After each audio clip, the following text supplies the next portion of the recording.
So welcome you all of you for the next lecture of economics. In last lecture we had discussed about importance or significance of microeconomics, and we had discussed some of the points relating to that. The first point was functioning of economy. The first point was price determination. So we were discussing about significance of microeconomics. त्यालाच significance म्हणतात, त्यालाच merits म्हणतात, त्यालाच advantages म्हणतात. मी काल लिहून दिले तुम्हाला. क्वेश्चन जर आला एक्झाम मध्ये सिग्निफिकन्स तरी हाच आहे, इम्पॉर्टन्स आला तरी हाच आहे, ठीक आहे. मेरिट आला, ऍडव्हान्टेज आला तरी हाच पॉइंट तुम्हाला द्यायचा. The first one was price determination. है ना, प्राइस डिटरमाइन करणं म्हणजे डिसाइड करणं, त्याला आपण प्राइस डिटर्मिनेशन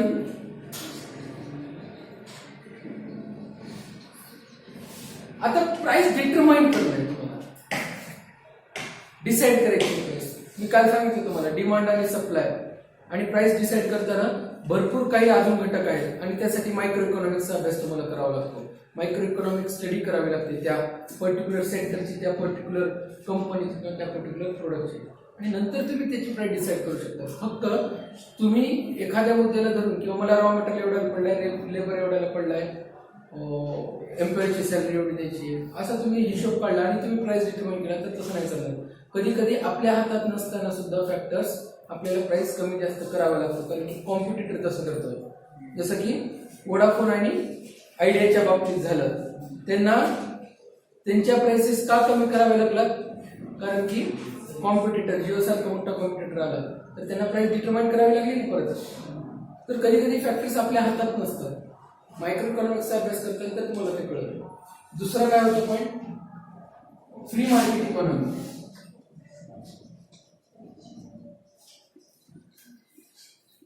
असा मार्केट ज्या मार्केटमध्ये the market in which you can enter at any point of time or can exit from that market any point of time.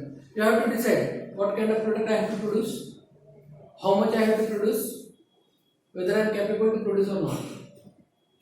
है ना, फ्री मार्केट इकॉनॉमी अशी इकॉनॉमी ज्या इकॉनॉमीमध्ये, असा मार्केट ज्या मार्केटमध्ये तुम्ही एंट्री सहजरित्या करू शकता. तुम्हाला कोणत्याही लायसन्सिंगची किंवा रिस्ट्रिक्शन्स लावलेले नाहीये. आपल्या मार्केटमध्ये तुम्हाला जो बिझनेस करायचा तुम्ही करू शकता. मोस्ट ऑफ द बिझनेस आपण करू शकतो, काही पर्टिक्युलर सेक्टर सोडले तर मोस्ट ऑफ द बिझनेस आपल्या इथं आपण करू शकतो. आपली इकॉनॉमी फ्री इकॉनॉमी आहे, कोणीही येऊन बिझनेस करू शकतो, कोणालाही जो बिझनेस करायचा तो करू शकतो. तर त्यासाठी तुम्हाला अभ्यास करावा लागेल की तुम्ही ज्या मार्केटमध्ये एंट्री करताय, ज्या मार्केटमध्ये बिझनेस करण्याचा प्रयत्न करताय, तो मार्केट कसा आहे, मार्केट स्ट्रक्चर अभ्यास करणं खूप गरजेचं आहे. ते म्हणतात ना, स्विमिंग करताना अगोदर पाण्याची खोली बघून घ्या कसं आहे. तसंच मार्केटमध्ये उतरण्याच्या अगोदर तुम्ही ज्या मार्केटमध्ये उतरताय, a market which you want to enter, in which you want to enter, you have to check that particular market position. After that one, now we were discussing about foreign trade. So foreign trade, buying and selling of goods or services from one country to another country. Now, what is the position of India's foreign trade? So there are two positions, favorable and unfavorable. Now, there are two concepts, import and export. Have you heard about it? Have you heard about it? What is import and what is export? What is import and what is export? These terminologies are related with the foreign trade. Import म्हणजे काय ऐकलं असेल बऱ्याचदा, import एक्सपोर्टचा business आहे, आम्ही exporter आहे. So import करणे म्हणजे दुसऱ्या देशातून गुड्स खरेदी करून आपल्या देशात आणणे. कळालं का मी काय म्हणतो? Import means buying goods from another country to our country. Goods or service, any. Export means selling the goods from our country to other country. Getting my point? Simple है. Import, export. What do you think? India's import is large or export is large? We do export more or import more? Import? Export? What? Import or export? किती जणांना import वाटतं? Import करतो आपण जास्त. किती जणांना export वाटतं? बाकीच्यांना मतच नाही.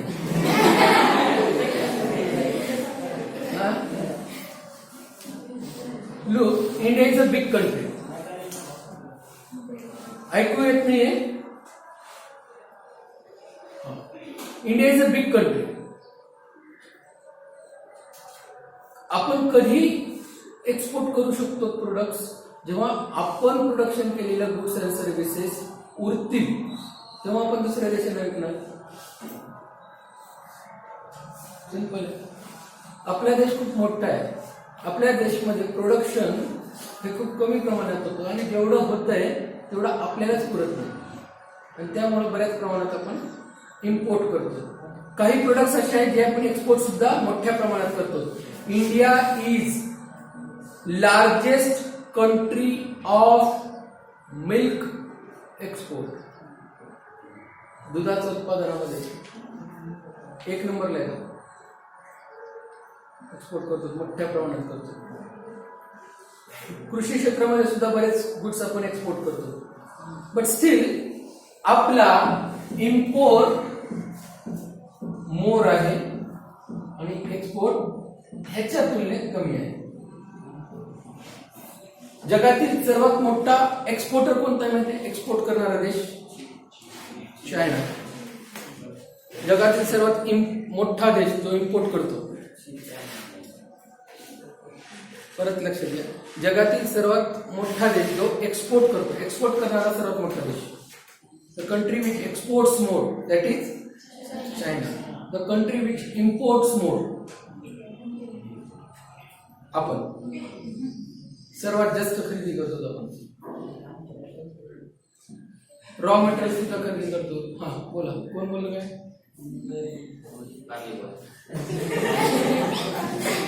काय म्हणताय? सो इम्पोर्ट करणं हे चांगलं आहे का एक्सपोर्ट करणं चांगलं आहे? एक्सपोर्ट करणं चांगलं आहे. का बरं? जेव्हा आपण इम्पोर्ट करतो गुड्स, लक्षात घ्या, आपण जेव्हा इम्पोर्ट करतो आपण कमवलेला पैसा आपण दुसऱ्या देशांना देतो. कारण की आपण वस्तू खरेदी करताना त्यांना पैसा देतो. आपल्या देशातील पैसा दुसऱ्या देशात जातो. अगदी योग्य सांगतो मी. What does we do? We do purchase from other countries and our money, our efforts money, we do spend on them. तर काय होतं? Our money will be contributed for the development of their country because our money is not with our hand, within our hand. We are selling the goods. If we are selling the goods, we will get back their money to in our country. Dollar आणि रुपयाचा जो खेळ आहे खूप महत्वाचा आहे. Suppose सध्या डॉलरचा रेट किती आहे? 70, 75 चालू आहे. ते बदलत असतं. We will assume approximately $1 is rupees 70. Assume करू. दिस डस्टर, हा जो डस्टर आहे हा डस्टर प्रोडक्शन होतोय सपोज अमेरिकेमध्ये.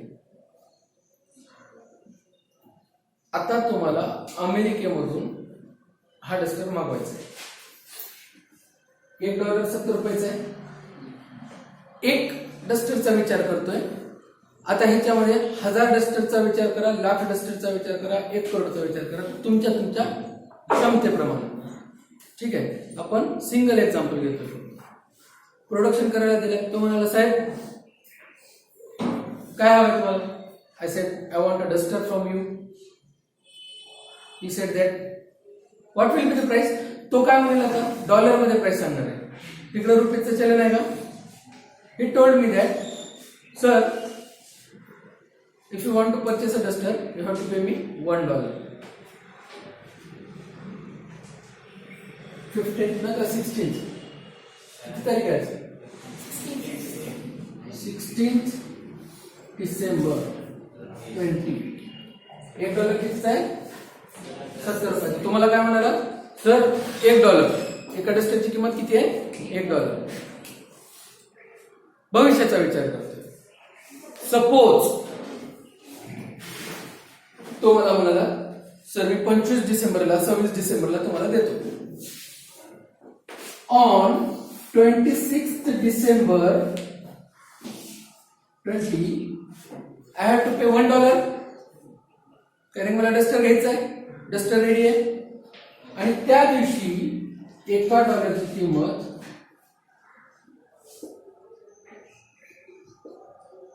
$75 झाली. किती झाली? त्याने मला त्या दिवशीही $1 म्हणला होता. आजही तो बदललेला नाहीये. तो आजही मला म्हणजे 26 तारखेला सुद्धा मला $1 मागतोय. पण ज्या दिवशी $1 70 रुपयाचा होता आणि तोच डॉलर आज किती झालाय? 75. आता मला किती रुपये द्यावे लागतील? 75. आता हे 5 रुपये का वाढतायत? सर रुपीजच्या प्राइस का वाढतात? हे चांगलं आहे का वाईट आहे? 75 म्हणून वाईट आहे कारण की जी वस्तू तुम्हाला 70 ला भेटत होती आता ती कितीला भेटते? 75 ला. वाईट आहे. वाढलं म्हणजे चांगलंच नसतं नेहमी, लक्षात घ्या. आता तीच वस्तू तुम्हाला कितीला भेटते? 75 रुपये. माझा नुकसान झाला 5 रुपयाचा. माझा नुकसान झाला 5 रुपयाचा. हे तर डस्टरच्या बाबतीत. हा मार्कर आहे ना हे मला प्रोडक्शन करता येतं. हा मार्कर हा जो मार्कर आहे हा सुद्धा $1 होता आणि ते मार्करचं प्रोडक्शन तेवढ्या चांगल्या पद्धतीने करू शकत नाहीये. हा मार्कर $1 होता. त्या दिवशी तो म्हणाला साहेब तुम्ही डस्टर केला तुम्ही मार्कर बनवतात म्हणून आम्ही ऐकलंय. हो रे आम्ही बनवतो मार्कर. पाहिजे का तुला? हो म्हणलं साहेब मला मार्कर पाहिजे. मी म्हणलं एक मार्कर त्याला त्याच्या भाषेत सांगायचं ना $1 म्हणजे किती रुपयाचा? 70 रुपयाचा. त्या दिवशी सेम डे 16th डिसेंबरला 26th डिसेंबरला सुद्धा एक एक्झाम्पल घेतो. मी खूप असा सिंपल एक्झाम्पल घेतो. कॉम्प्लिकेटेड प्रोसिजर आहे. मी तुम्हाला फक्त त्याला टच करून घेऊन जातोय की काय असतं. 26 डिसेंबरला तोच डॉलर जसा त्याच्यासाठी 75 रुपयाचा आपल्यासाठी पण 75 रुपयाचा आहे. आता बार्टर सिस्टीम नाही आहे आपल्याकडे. तू डस्टर घे मी पेन देतो. आपल्याकडं कॅश ट्रान्झॅक्शन चालतात. बार्टर सिस्टीम म्हणजे काय? वस्तूच्या बदल्यात वस्तू. तसं नाही चालणार. पण हा जर समजा 28 डिसेंबरला आपण मार्कर देणार असेल आणि त्या दिवशी किंमत 72 असेल तर 2 दिवसामुळे प्राइस कमी जास्त होतात ना. डॉलर हुआ 2 रुपये से मजबूत अशी मोठी न्यूज येते. तर आपल्याला ही वस्तू विकताना 75 रुपये द्यावे लागतील. म्हणजे आपला 75 रुपये तिकडे चाललाय आणि त्यांचा 1 कॉइन आपल्याकडे आहे. आपण 75 रुपये कसे देणार? 50 ची नोट, 20 ची नोट, 5 रुपये. 100 रुपये देणार, 25 रुपये घेणार. 10,000च्या 7 नोटा, 5 ची 1 नोट. असं किती करू म्हणजे आपण जास्तच देणार. देताना आपण जास्तच देणार आणि येताना किती येणार? $1. 1 कॉइन, सिंगल कॉइन. म्हणजे आपला पैसा इकॉनॉमी मधून जास्त चाललाय. त्यांचा इकॉनॉमी मधला फक्त 1 कॉइन येईल. फक्त 1 कॉइन त्यांचा आणि आपण देताना जास्त द्यायला. असं करत करत एक डस्टरच्या जागी 5 रुपये जास्त गेले, 50 रुपये, 40 रुपये, 100, 150, 200, 1000, लाखो, करोडोचा व्यवहार तिकडे जास्त चालल्यापेक्षा इकडे यायला कमी. मग आपल्या देशात काय प्रॉब्लेम? आपला पैसा तर तिकडे गेलाय. ते काय करतायत? त्यांच्या देशात तो पैसा खर्चतात, लगेच डॉलरमध्ये कन्वर्ट करतात, बँकेत जमा करतात, आपल्या रुपीजला डॉलरमध्ये कन्वर्ट करतात आणि तिथं खर्च करतात. इथं करायला का खर्च? आता लक्षात आलं, आपला पैसा तर तिकडे चाललाय. एक दिवस आपल्या इकडे कमी पडतो ना पैसा, आपण विचार करतो पैसाच नाहीये. बँकांकडे गेलं, बँकेला म्हणा अरे बँक मला कर्ज दे. बँक म्हणाली लोकांनी डिपॉझिटच ठेवलं नाहीये जास्त. बँक काय करणार? लोक डिपॉझिट ठेवतील तर कर्ज देणार त्याच डिपॉझिट मधून, है ना. बँक काय करते? समजा ह्या लोकांकडे पैसा भरपूर आहे, त्यांनी डिपॉझिट बँकेत ठेवलं आणि ह्या लोकांना कर्ज पाहिजे, तुमचाच पैसा तुम्हाला देते बँक कर्ज म्हणून, ह्यांचाच पैसा. बँक यांना काय म्हणते? तुम्हाला डिपॉझिट ठेवायचं, तुमचा पैसा आम्ही सेफ ठेवून आम्ही तुम्हाला व्याज देऊ. किती रुपये व्याज देते? समजा 4 रुपये. 100 रुपये ठेवा, 4 रुपये पुढच्या वर्षी घेऊन जावा एक्स्ट्रा, म्हणजे 104 रुपये. हे म्हणतात आम्हाला लोन द्या, किती पाहिजे? 100 रुपये. ते म्हणतात ठीक आहे, 100 रुपये पाहिजेत ना, आम्ही तुम्हाला 100 देऊ. 100 तर आहेत ना आपल्याकडे, कडून उगवते 100चे 100 देत नसतात, डिपॉझिट पेक्षा कमीच देतात. एक एक्झाम्पल देतो, 100 रुपये पाहिजेत ना, हा 100 रुपये देतो, पण 8 रुपये व्याज द्यायचा. ह्याच्याकडून येताना 8 रुपये आले, ह्याला किती द्यायचे? 4 रुपये. 4 रुपये कुठे गेले? खिशात. बँकेने पैसे कमवले. आता ह्यांनी काय केली? वस्तू खरेदी करताना ह्यांचे 100 रुपये ह्यांनी मला दिलेत का डिपॉझिट करायला? ह्यांनी तर खर्च केले, पैसा गेला तिकडं. बँकांकडे लोक येतात, बँक म्हणते आमच्याकडे डिपॉझिट कमी आहे, लोन जास्त आहे, पण नाराज करत नाही बँक. बँक काय म्हणते? आम्ही तुम्हाला लोन देऊ, थोडं थांबा. बँक काय करते? आरबीआयला पैसा मागते. आरबीआय माझ्याकडे कस्टमर आहे, लोन मागायले, मला त्यांना लोन द्यायचंय, मला तुम्ही उधार द्या. मला तुम्ही काय द्या? उधार. जसं आपले पप्पा आईकडून पैसे उधार घेतात, पैसे कोणाचेच असतात? पप्पाचेच असतात. पण पप्पा काय म्हणतात? थोडे पैसे दे, मी तुला परत देतो. पप्पाचेच पैसे, पण उधारीवर आहे बरोबर, घरात पण. मग तसं देशामध्ये सुद्धा पप्पा कोण आहे? आरबीआय. आई कोण आहे? बँक. आपण सगळे लेकर. समजा की नाही समजा? आता आरबीआय काय म्हणते? आरबीआय कडे जर पैसा असेल जमा केलेला तर आरबीआय बँकांना कर्ज देईल. बँकांनी आरबीआय कडून कर्ज घेतलेले म्हणून बँक तुमच्यावर कर्ज जास्त लावते, व्याज जास्त लावते. कारण की बँकेला आरबीआयला सुद्धा व्याज द्यायचं आहे. तुमच्यावर लोड पडला म्हणजे तुम्हाला असं वाटतं काय करायचंय? मुकेश अंबानी फॉरेन मधून गुड्स खरेदी करायला तर करू द्या, मी तर खरेदी करत नाही, बायकॉट चायना केलाय, ह्यांनी पण खरेदी करत नाही, त्यांनी करत नाही, त्यांनी करतात ना. त्यानं जरी खरेदी केला तर तुमच्या खिशाला डायरेक्टली इनडायरेक्टली झळ बसणारच आहे, लक्षात घ्या. कारण की शेवटी तो जो पैसा खर्च करतोय तो पण आपल्या देशातलाच खर्च करतोय. फॉरेन प्रोडक्ट्सवर आपण ब्रँडेड प्रोडक्ट्सवर खर्च करतो ना. ब्रँडेड प्रोडक्ट महाग असतात म्हणून चांगले नसतात. आपल्यासाठी ब्रँड म्हणजे ब्रँड कितीच आहे? 50,000ची वॉच आहे, फक्त 50,000ची. ब्रँड आहे म्हणून महाग नाहीये. फॉरेन मधून येता येता टॅक्सेस, ट्रान्सपोर्टेशन कॉस्ट आणि बाकीचे जे काही खर्च आहेत हे होता होता ती त्याची किंमत वाढली. आपला पैसा जास्त चाललाय, फॉरेन ट्रेड. आता समजा मी जर हे मार्कर विकलं आणि समजा 28 तारखेला हे डॉलर 72च्या जागी 80 रुपये झालं तर मी त्याला देताना 75 रुपये देणार आणि त्याच्याकडून मार्कर येताना 80 रुपये येणार. 5 रुपये प्रॉफिट मध्ये आहे का नाही? म्हणून देश, कोणताही देश, त्या देशाचा फॉरेन रिझर्व्ह किती जास्त आहे त्या देशाची समृद्धी त्याच्यावर डिपेंडन्सी असते. म्हणून फॉरेन ट्रेड हा खूप महत्वाचा विषय आहे. आता देशाचा फॉरेन ट्रेडचा अभ्यास करायचा आहे. सोपं आहे का एवढं? मायक्रो लेवलला स्टडी करावी लागते. अगदी तारखेवर डिपेंडन्सी आहे. मायक्रो लेवलला स्टडी करतात तर कळेल फॉरेन ट्रेड कसं आहे. उगवतं कळालं तर लक्षात नाही येणार. का? चायना आपल्याला प्रोडक्ट विकतो, प्रश्न होता काल माझा तुम्हाला, आणि आपण बायकॉट चायना म्हणतो पण करू शकत नाहीये. बिकॉज दुधामधून पाणी जसं वेगळं करता येत नाही तसं चायना आपल्या मार्केटमध्ये आहे. तुम्ही ऍपलचा मोबाईल घ्या, बॅटरी चायनाची. फॅक्ट आहे. So you can't avoid Chinese product till date. आजच्या दिवसापर्यंत तुम्हाला अजून मोठा पल्ला गाठायचा आहे, मला अजून मोठा पल्ला गाठायचा आहे ना. सो फॉरेन ट्रेडचा अभ्यास करायचा आहे तुम्हाला. You want to study the foreign trade, you should need depth knowledge.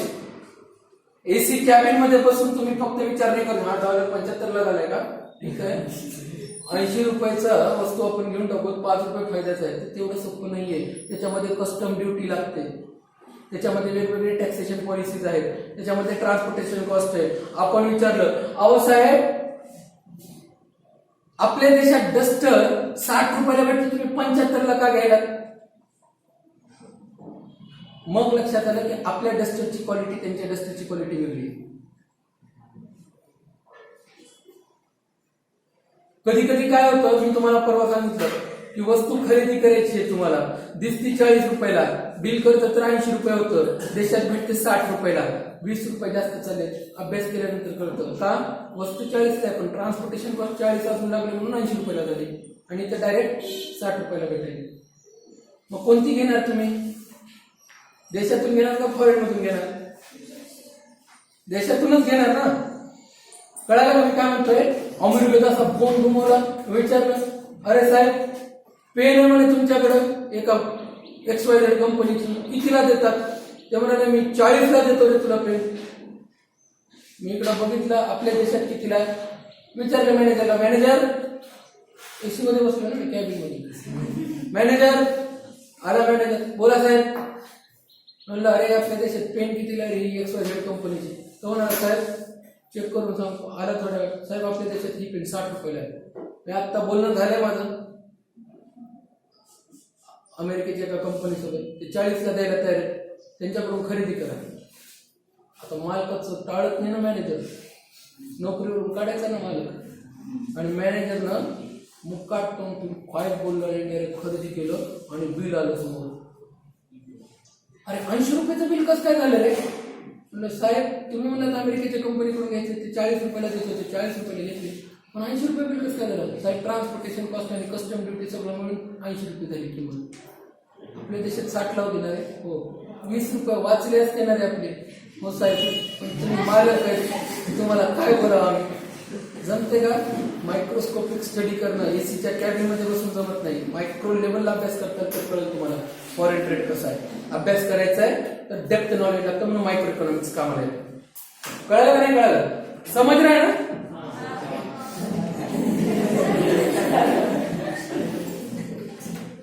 मार्ग शहीद झालाय, ठीक आहे. नेक्स्ट आहे economic model building. Microeconomics helps in economic understanding various complex economic situations with the help of economic models.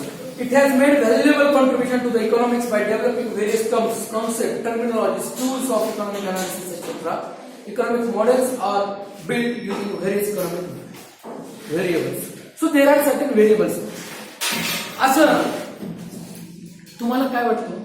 देशाच्या पीएमने असं 2014ला election जिंकले आणि असं 2016ला असं एक दिवस असं बसले होते 4-5 वाजता मोदीजी, काही नवीन काही राहिलं नाहीये, काहीतरी वेगळा प्रयोग करू, आणि 8 वाजता आली नोटबंदी केली. असं झालं असेल? It is not possible. Might be he had done or his team has done or finance ministry has done something microeconomic analysis.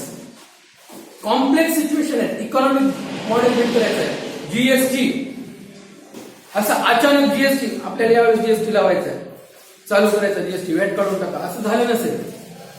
त्याचा डिटेल अनालिसिस झाला असेल. इकॉनॉमिक मॉडेल जेव्हा तुम्हाला बनवायचं, एखादा मॉडेल तुम्हाला बनवायचं आहे, come on make in India campaign, skill development camp है ना, other very other fact, nationalisation है ना, डिमोनिटायझेशन, जे काही इकॉनॉमिक मॉडेल्स तुम्हाला प्लॅन्स करायचे ते खूप कॉम्प्लेक्स असतात. सिच्युएशन खूप कॉम्प्लेक्स आहे. किती मायक्रो लेवलला स्टडी चालू आहे सध्या? फार्मर बिलची, प्रोटेस्ट चालू आहेत ना. मायक्रो इकॉनॉमिक्स वर स्टडी झाली. खूप कॉम्प्लेक्स आहेत सिच्युएशन, एकमेकांना खूप जटिल आहेत. इंडियासारखा देश तर खूप जास्त कॉम्प्लेक्स आहे. आणि जेव्हा इकॉनॉमिक मॉडेल तुम्हाला तयार करायचा, एखादा मॉडेल तुम्हाला बिल्ड करायचा, तो मॉडेल बिल्ड करण्यासाठी तुम्हाला काय लागतं, मायक्रो इकॉनॉमिक्सचा संबंध लागतो, मायक्रो इकॉनॉमिक्सची हेल्प लागते. So microeconomics is an important part, important. Are you getting my point? लक्षात येतोय ना? Clear cut? So remaining points we will discuss in next lecture. Thank you.